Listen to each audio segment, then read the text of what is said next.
How do you feel about being appointed as the CEO of your boyhood club? Mixed emotions, excited, nervous, but really proud. I think that sums it up, proud. Yeah, so I'm looking forward to the challenge for the next 2 to 6 weeks. So let's see how it goes. What's been the reaction from Ian and the rest of the management team? Oh, brilliant. Last night my phone was red hot with support.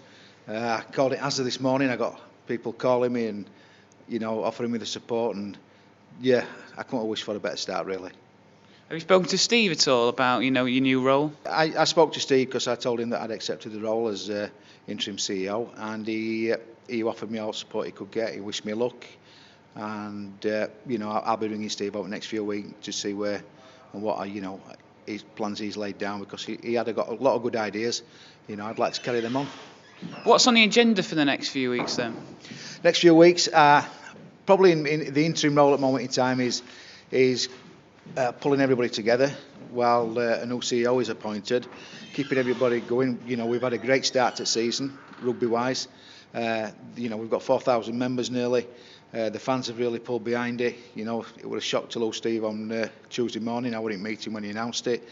But it's basically keeping everybody a unity together and pushing the club forward. How long do you see yourself being in this role for? I've probably set between 2 and 6 weeks. Obviously, the board of directors will start advertising for the role. I've no plans to put in for the role at this moment in time, and I'll support whatever the directors and Jack Fulton requires. You've got no plans to take on this full time right now, but do you think that could change over the next few weeks as you sort of grow into the role? Oh, you never say never, but at this moment in time, no.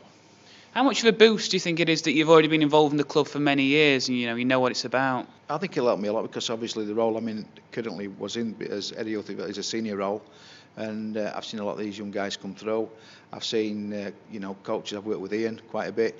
I know the staff really well, and and Foz as well, and we get on really well. And it's my job is to maintain that unity that we've got within the club. How does this rank amongst the challenges that you've had in your life so far? I would say it's probably the biggest. The reason I think it's the biggest is because I'm so passionate about this club, and I would hate to fail in any way, shape or form. I would take it personally. So every ounce of my energy will be put into this club. What have you made to Castleford start to the season, and what do you think the realistic aims are for this season now? I think realistically, we can look at top 8, and then as we get into a top 8 situation, anything can happen. I think the probably best bunch of lads I've seen. We've got some real good experience in there. Ian's worked really hard in off-season with his backroom staff. We've got the young lads who have come through, who've probably had too much game time in the past. They're blossoming now. We've got some real good players at this club. We've got a real good feel about this club. And I know fans, when they get behind it, we can beat anybody on his day. Currently we could say we were World Club champions for 7 days, after beating Leeds. But down here we can beat anybody. If we can string a few wins together, top 8 certainly what we can look at, and then who knows.